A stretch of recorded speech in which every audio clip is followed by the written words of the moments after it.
Hello, hello, mis queridos y queridas culturicuates. El día de hoy vamos a hablar acerca de qué se requiere para tener hábitos saludables, si esto es muy costoso desde la parte de alimentación, actividad física, el tema de atender nuestra salud mental, qué cosas podemos hacer para prevenir y si en verdad esto es caro o es puro cuento que nos han hecho creer para o intentar hacernos gastar más. El día de hoy nos acompaña nada más y nada menos doctora Hola, Ilse, ya está por acá con nosotros. ¿cómo estás? Doctora Ilse, ¿cómo estás? Muy bien, Bien, ¿tú? gracias. Hablar sobre este tema, que hay un montón de mitos, ¿no, doctora? En esto de tener una vida saludable y nos han hecho creer que tener una vida saludable significa gastar mucho dinero. Así es, hay muchos mitos porque desgraciadamente cuando estamos expuestos a redes, estás expuesto a muchas de estas cuentas que son como fitness y estas personas viven un estilo de vida que no necesariamente tiene que ser lo mismo para ti, o sea, no porque para esa persona fitness que se la pasa horas en el gimnasio y compra proteína y compra mancuernas y paga suscripciones de gimnasio, etcétera, no quiere decir que tú tengas que hacer lo mismo para obtener salud, pero somos muy de todo o nada, como que si yo no hago eso, si yo no soy esta persona obsesionada con el gimnasio que compra proteína, que va todos los días y compra los leggings y compra de que el termo y así, no soy saludable. Entonces somos como muy de todo o nada, entonces las personas muchas veces se desaniman porque creen que esa es la única manera como de obtener salud. Y precisamente porque estas cuentas fitness a veces, o incluso a veces como médicos, damos el mensaje de que es que tienes que caminar 30 minutos 5 veces por semana. Si no lo haces, no está bien. Entonces, ¿qué tal una persona que tiene 2 trabajos godines, que está sedentario todo el tiempo porque el trabajo requiere que esté sentado en un escritorio? Llega obviamente muy cansado y si yo le digo es que son 30 minutos o no, pues dice, pues ¿para qué me muevo? A lo mejor yo tenía tiempo para moverme 10 minutos y tú me quieres 30 minutos 5 veces por semana, doctora, pues la neta estoy muy cansado, no tengo ganas, estoy saturado, es fin de mes, es cierre de inventario, no sé. Y ya dicen, no vale la pena que yo empiece a ser saludable porque no lo hago como debería de ser. Entonces, esa es como que una de las principales cosas que yo me encuentro en mi consulta, que las personas nos creamos una idea de lo que es un hábito saludable o de lo que es ser saludable comparándonos con otras personas en redes. Y esto tiene muchísimo también que ver y pasa mucho ahora sí que en la consulta financiera nos sucede también que te dicen, oye, es que yo he escuchado que es el 10% lo que se tiene que ahorrar. Y como yo no puedo poner el 10% de lo que gano Para en que el ahorro. ahorro, no ahorro nada. Así Porque es. pues de meter 2, 3 pesos que no es lo que me dijeron, entonces mejor no lo hago. Y entonces pues justamente te detienes, no avanzas y entonces das por perdido ese objetivo Ese que rumbo, así es... como de para qué lo Ajá. hago si no lo voy a hacer como la gente me dice, o sea, si no lo voy a hacer como se supone que debería de estar hecho. Doctora Ilse, vamos con el punto número 1 en esta charla que es importantísimo, los hábitos alimenticios, mitos y realidades, porque así como decías ahorita, doctora, que nos hacen creer que tengo que comprarme las mancuernas y pagar el equipo más sofisticado de ejercicio y el gimnasio, etcétera, etcétera, con el tema de la También, alimentación. Nos están también. vendiendo que hacer dieta significa comprar salmón traído de las Claro, aguas kombucha, y que termales de... sí, no sé qué tanta cosa que la gente pone de moda y la verdad es que no es así. Desgraciadamente, como profesional de la salud, yo tengo una realidad y yo siempre le digo a mis pacientes, mi realidad no es la tuya. A lo mejor yo tengo quien me cocine, a lo mejor yo puedo mandar comprar comidas, que lo he hecho, preparadas por una persona que se dedica a preparar un plan alimenticio saludable y bla, bla, bla. A lo mejor yo puedo hacer eso, pero eso no significa que mi paciente pueda hacerlo. Yo no conozco los gastos de mi paciente, yo no conozco las obligaciones financieras de mi paciente, los gastos de emergencia que tenga mi paciente, las necesidades financieras, pues. Entonces, muchos profesionales de la salud cometemos el error de que si para mí es fácil hacer algo, para mi paciente va a hacerlo también. Y no es así. Entonces, obviamente, dices, oye, a lo mejor yo no tengo hijos, por ejemplo, entonces yo a lo mejor sí puedo comprar salmón, todas las despensas, y no va a pasar nada y no va a limitar mi flujo económico. Pero a lo mejor una familia con 2 o 3 hijos, pues oye, comprar salmón para todos, pues va a estar pesado, va a estar difícil y no es el único gasto, es como que tienes que pagar luz, tienes que pagar casa, si nos metemos a esto de que tenemos que guardar para el retiro, con lo de que ya no hay pensiones y todas estas ondas, pues se vuelve muy abrumador, como de tengo que cumplir muchas cosas y no puedo ni una. Entonces yo a mis pacientes les digo que lo mantengan lo más fácil posible, o sea, tú tienes que definir en tu caso qué puedes y qué no puedes hacer. Si dices, es que oye, yo soy Godín y resulta ser que en mi empresa ni siquiera hay refri, O sea, no puedo llevarme un topper porque me ha tocado pacientes que me dicen, doctor, es que no hay refri, o sea, están las oficinas y no hay, entonces lo que puedo llevar es atún, pero pues apesta la oficina, mis compañeros se quejan de mí, me hacen el feo, así como de literal, Sí, todos sí, esos sí. conflictos. Entonces, pues, ¿qué hago? Termino comprando comida rápida, comida corrida en algún lugar, lo que hay cerca de la oficina, ¿no? Porque pues ni modo que no coma. Y sucede. Entonces, cada quien va a tener una circunstancia muy distinta y yo es cuando les digo, ok, tenemos que comprar, bueno, vamos a ver qué opciones hay. ¿Qué opciones hay para comprar? No es lo mismo comprarme un pollo loco que comprarme una Carl Jr. O sea, el pollo loco trae proteína, estás comiendo tortilla, le pones aguacatito, es una comida muy saludable, muy balanceada, a diferencia de, por ejemplo, comida rápida como tal. Entonces yo voy platicando con el paciente qué alternativas tiene, porque te digo, igual, nos empezamos a comparar, nos comparamos más esta cuestión como de, es que el otro salmón, etcétera, y dice alguien aquí que son pretextos, que tienes tiempo. La verdad es que no, yo creo que no son pretextos. Cuando las personas tenemos tiempo, lo vamos a dedicar a eso. Pero yo tengo pacientes que sí tienen los dos trabajos y tengo una justo que se tarda 3 horas en llegar a su trabajo. Entonces, 3 horas de ida, 3 horas de regreso, ya son 6 horas del día, el día tiene 24. Ujú.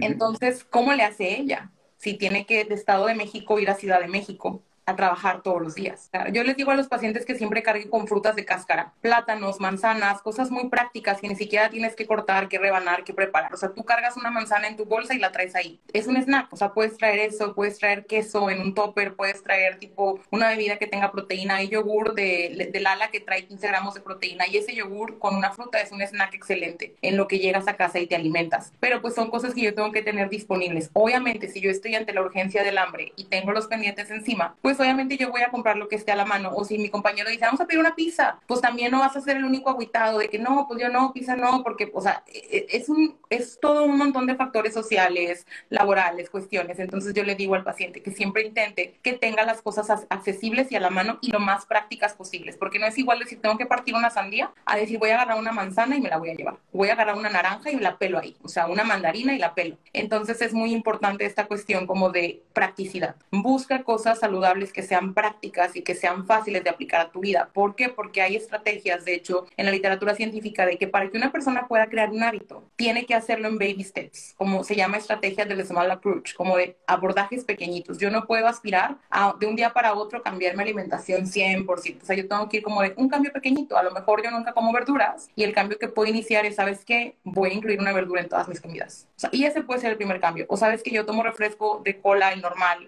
el rojo, pues, ¿sabes qué? Voy a bajarle. O sea, si tomo 3 veces al día el refresco, le voy a bajar y lo puedo mezclar con otra meta. O sea, ¿cuánto cuesta un refresco? Que son estos ejercicios que tú haces de que este gasto hormiga me va a costar tanto al año. Entonces, decir, si disminuyo la cantidad de refresco que yo tomo, ese dinero a lo mejor me lo gasto en unos AirPods o algo que yo quiero. Y eso nos lleva al punto número 2, que es precisamente el de la actividad física, que va a haber ocasiones en las que se va a poder más, va a haber momentos en los que se va a poder menos, pero ¿cómo podríamos tener o aspirar a llevar una vida en la que pues, nos podamos mover lo más que nos sea posible, sin tener que pagar la membresía anual del gimnasio, sin tener que comprarme las mancuernas y la caminadora para que se quede de perchero? ¿Por dónde empiezo? Yo les digo a los pacientes, todos los celulares traen un contador de pasos. Por ahí empezamos. Las guías nos dicen que nosotros tenemos que buscar que las personas alcancen 10,000 pasos diarios. Nadie los alcanza de manera casual. O sea, tenemos que tener trabajos tipo vendedor ambulante. O sea, yo tengo pacientes que sí los alcanzan porque tienen trabajos que requieren mantenerse muy activos. Yo les digo, fíjate cuántos pasos haces. Intenta aumentar 100 pasos diarios el primer mes, y luego 150 el segundo mes, y luego 100, 200 el tercer mes, de poco en poquito, o sea, y no tiene que ser estricto, o sea, simplemente es como de voy a intentar buscar 100 pasos diarios de los que normalmente yo hago en promedio. Eso es bueno para empezar, o sea, cualquier cosa que tú te muevas más va a beneficiar que el hecho de no moverte y de no hacer nada, porque estar sentado mucho tiempo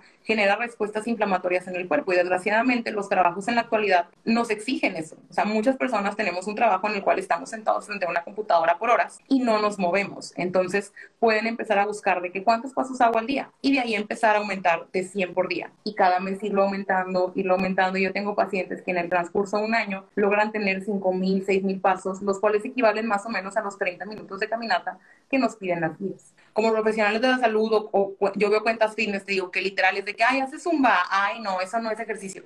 ¿Quién dice que no? O sea, cada quien tendrá que tener una actividad física, número uno, que le guste, porque no se puede volver un martirio y un castigo. A mí no me gusta correr. Odio y detesto correr, entonces yo no me ejercito corriendo. Tú sabes, yo bailo, yo hago pole, hago muchas cosas, hago artes marciales, uno tiene que buscar qué le gusta a uno. Entonces, lo que me gusta a mí no tiene que ser lo que le gusta a otra persona. Entonces, yo tengo que entrar en qué se adapta a lo que me gusta a mí, a lo que yo puedo pagar, a lo que yo puedo generar. Yo con las mujeres, por ejemplo, este tema lo trabajo mucho en consulta. Ser mujer en México es un peligro. ¿Con qué seguridad te sales a caminar media hora si sabes que te pueden asaltar? Ese es un problema. Entonces, son muchos factores en los cuales yo no sé en qué barrio viva la persona, yo no sé a qué hora sale del trabajo, yo no sé si puede hacerlo. Entonces, yo voy adaptando los recursos y las estrategias a las circunstancias de mi paciente. A lo mejor ella puede hacer sentadillas mientras ve una serie de Netflix, hacer 15 sentadillas mientras ve la serie de Netflix y vamos aumentando y cambiando ejercicios y así. A lo mejor puede hacer una rutina de YouTube, a lo mejor puede hacer ciertas cosas, pero a lo mejor no va a poder salir a caminar a la plaza porque tiene miedo de que la asalten. Pues vivimos en México, entonces uno como médico tiene que pensar en todas esas circunstancias que pueden envolver al paciente y que cambian. O sea, quien vive en una colonia privada, pues qué padre, te sales a caminar, bien a gusto, así de que las plantitas, bien padre, pero en un barrio donde de repente dices aquí voy a salir sin celular, pues con qué ánimos. Nos dice aquí Dayi Caret justamente sobre este tema de caminar. Nos dice, doctora, dice, cuenta igual caminar por trabajo bajo estrés que caminar por placer en modo ejercicio. Esa es otra. Evidentemente no, porque si yo estoy bajo estrés, no se aprovechan los beneficios del ejercicio. El ejercicio, para que se liberen las endorfinas, tengo que estar en un buen lugar mental, o sea, dedicarle el tiempo para decir, este es mi momento, este es mi apapacho, este es así como dice el comercial este de Sneakers, ¿no? Esos son mis 5 minutos. Tiene que ser así. Si yo estoy en el hospital, por ejemplo, de que dando vueltas como loca, porque pues así, de que un paciente grave y otro, los niveles de estrés en mi cuerpo son bastante grandes, los niveles de una hormona que se llama cortisol son muy grandes y no se van a depositar en mí los beneficios del ejercicio como si yo le dedico el tiempo, aunque sean 5 a 10 minutos de movimiento mío, que yo diga, voy a dedicarle este ratito solamente a moverme y a conectar con mi respiración, con sentir mis articulaciones, con sentir la movilidad que mi cuerpo tiene, porque pues todo el tiempo uno se la pasa sentado en una silla que probablemente no sea cómoda y andamos todos adoloridos. Vámonos con el punto número 3 y que tiene mucho que ver con la percepción del propio ser, estar consciente de cómo me siento, en dónde estoy. Y es un tema sumamente relevante y que a veces lo pasamos por alto y que tiene todo que ver con la estabilidad de nuestra vida y es la salud mental.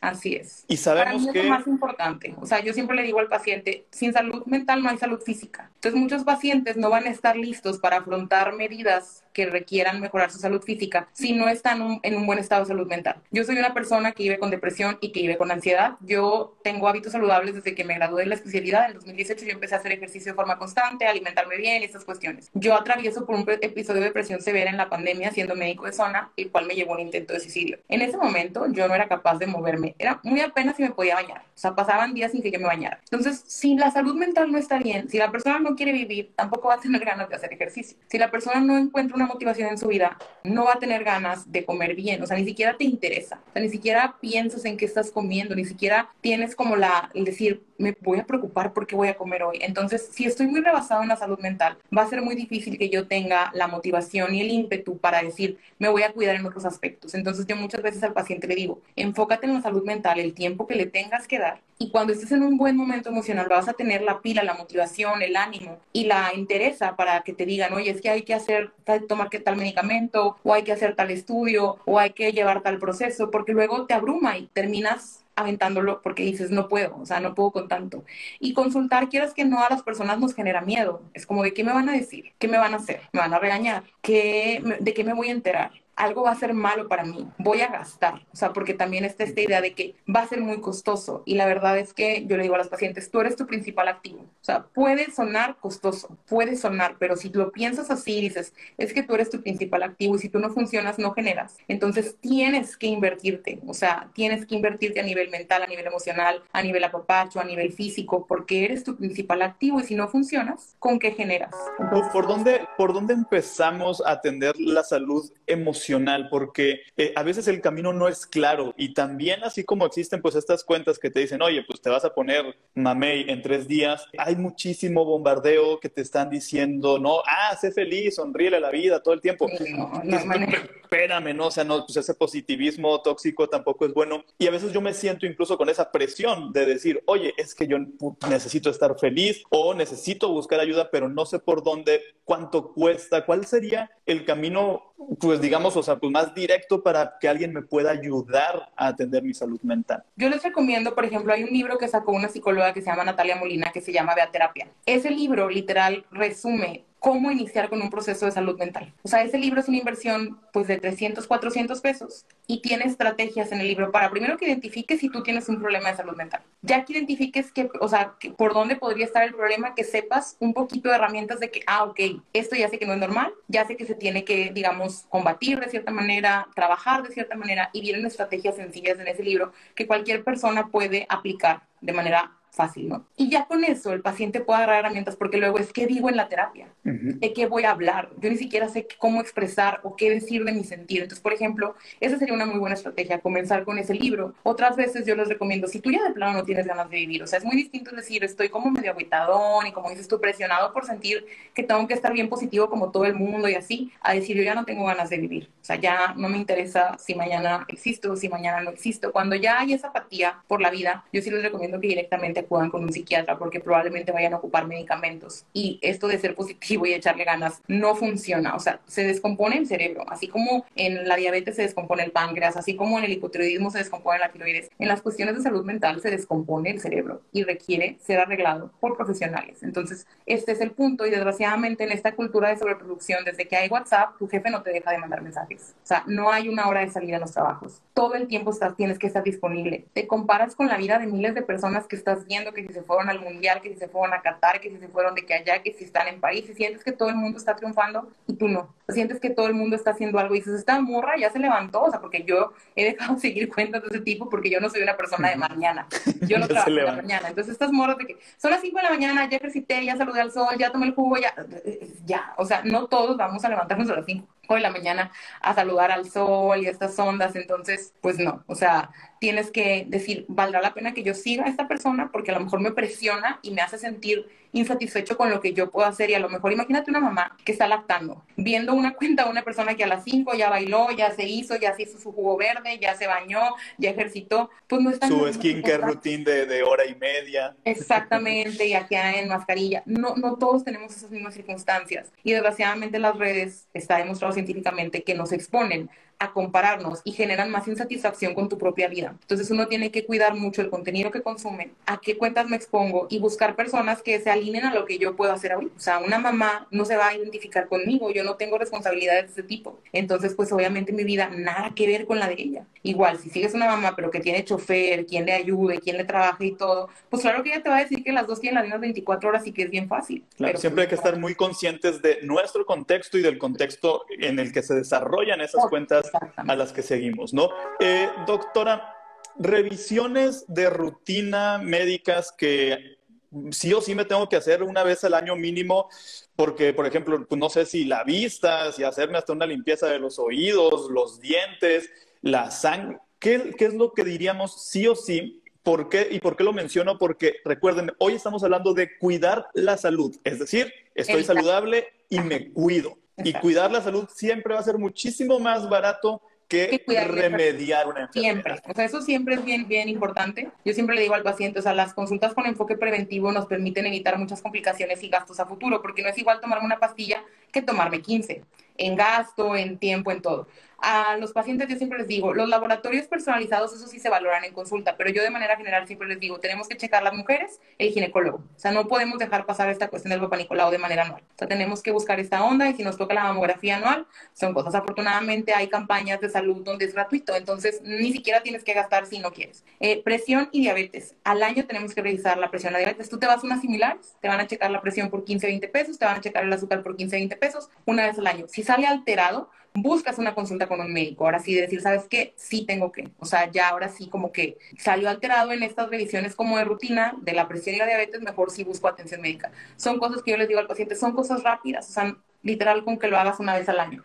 La cuestión dental es súper importante, las limpiezas dentales, puesto que la salud del corazón se ve afectada si yo no tengo buena higiene dental. Entonces el dentista es algo que yo le tengo mucho miedo, es fecha que le tengo mucho miedo, me obligo a ir porque pues no puedo yo ser hipócrita y decirle a mi paciente de que tienes que venir conmigo a consulta y enfrentar tus miedos y bla, bla, y yo no enfrentar los míos, ¿verdad? Entonces, pero nos da miedo, o sea, es como de chin, tengo que ir a la limpieza, el sonido de la máquina, bla, bla. y sí es muy importante acudir a las limpiezas dentales porque influye en la salud cardiovascular. Entonces sí se vuelve también bastante relevante. Si yo estoy teniendo problemas para la visión, obviamente yo tengo que ir y va a depender de las molestias del paciente que tenga. Pero mínimo esas cuestiones por estadística, que son las enfermedades que más se presentan en México, es cáncer de mama, cáncer de cervix en las mujeres, la próstata en los hombres, la cuestión de la presión y la diabetes. Son las cosas que tenemos como que tener en check mínimo una vez al año. Y acuérdense que no es caro, hay que estar muy, muy conscientes de en dónde estamos y cómo podernos sentir mejor. Nos decían ahorita, doctora, ya con esto nos vamos, que hacer la limpieza en casa no es hacer ejercicio. Y dice que cuando termina de hacer el quehacer, pues ya está muy cansada para hacer ejercicio. ¿Cómo, en qué mood nos podemos poner? Es decir, yo quiero pensar, por ejemplo, yo cuando me pongo a barrer y trapear en mi casa, pues sí pongo mi actividad física en el reloj, y trato de ser consciente de que lo que estoy moviendo son los músculos de los brazos y me estoy agachando y estoy haciendo fuerza. Es decir, o sea, en las guías de la lectura médica, el ejercicio es un tiempo predeterminado que yo destino exclusiva y específicamente a la actividad física, por esto del mood que comentábamos de no es lo mismo con estrés, a relajar mi tiempo. Entonces, en definición de guía médica no cuenta como ejercicio. Lo que sí es que, por ejemplo, esa persona que limpia la casa tiene un mayor nivel de actividad física que alguien que se la pasa sentado las 8 horas en la oficina. Entonces, sí hay, digamos, más actividad física, pero no cuenta como un ejercicio como tal. Cuando la persona queda muy cansada, yo tengo un post de hecho que se llama ¿por qué estás cansado todo el tiempo? Se tiene que buscar la causa, porque sí hay causas. O sea, hay pacientes que literal dicen, doctor, es que yo termino muerta. O sea, yo termino muerta. A veces también les dices, o sea, dices, oye, pues eres mamá, estás lactando, no duermes. Evidentemente no es tu momento de ser fit. O sea, es tu momento de aprovechar tu bebé, vivir tu maternidad, vivir esta etapa y después obviamente vas a darle con toda la pila cuando tu niño ya no dependa tanto de ti, ¿no? Pero hay pacientes que en realidad resulta ser que tenían deficiencias de vitaminas, resulta ser que tenían resistencia a la insulina, resulta ser que tenían alguna condición que sí tiene tratamiento y me dicen los pacientes ya después, doctora, mi vida es otra. Ya tengo energía, ya tengo pila, ya puedo hacer ejercicio, ya no me canso, no me fatigo. Y son cosas que sí podemos revisar en la consulta. Entonces, cuando el cansancio es muy excesivo y dices no corresponde, porque a lo mejor yo antes no me cansaba así, porque a lo mejor yo sí veo que mi cansancio es exagerado versus el de otras personas, sí recomiendo que acudan a consulta, porque por lo regular son cosas que sí podemos diagnosticar, tratar y obviamente mejorar la calidad de vida y el rendimiento de la persona. perfecto. Pues doctora Ilse, muchísimas gracias por estos minutos. Gracias todavía más porque pues ahorita estás también en un proceso cuidando a un familiar y estás trabajando y nos regalaste estos 30 minutos que han sido valiosísimos. Y cualquier consulta, doctora, también entiendo que consultas a distancia, ¿dónde te encuentran? Ahorita yo estoy únicamente consultando en línea por cuestiones igual familiares, de que mi esposo está haciendo una especialidad en otro lugar y me estoy moviendo mucho. Mi consulta totalmente es online. En mi feed hay un post fijado con la información de qué ofrece mi consulta, cómo es mi enfoque y cómo funciona, y los comentarios de pacientes que han tomado consulta conmigo, para que pues precisamente, porque yo puedo echarme muchas flores, pero nada va a contar como la experiencia que el paciente en realidad ha tenido y lo que él pueda decir de cómo es mi atención. Pero acérquense con el profesional de salud que les dé confianza, no tienen que buscar siempre un especialista. Hay muchas cosas que un médico general, un médico familiar puede resolver. Ya si el médico familiar y el médico general ven cosas que salen de lo que es normal, te van a referir con un especialista. No siempre tienes que buscar al cardiólogo y estas ondas, o sea, puedes empezar de forma básica. El punto es revisarte para detectar cosas que se atiendan a tiempo y que eviten ser problemas a futuro. Perfecto, doctora Ilse, mil gracias. Gracias a todos y todas quienes estuvieron conectados. Yo soy Daniel Urías de Cultura Financiera. Recuerden que ahorrar, invertir y tener hábitos saludables en equilibrio es bonito y está bien. Les mando un gran abrazo. Hasta la próxima.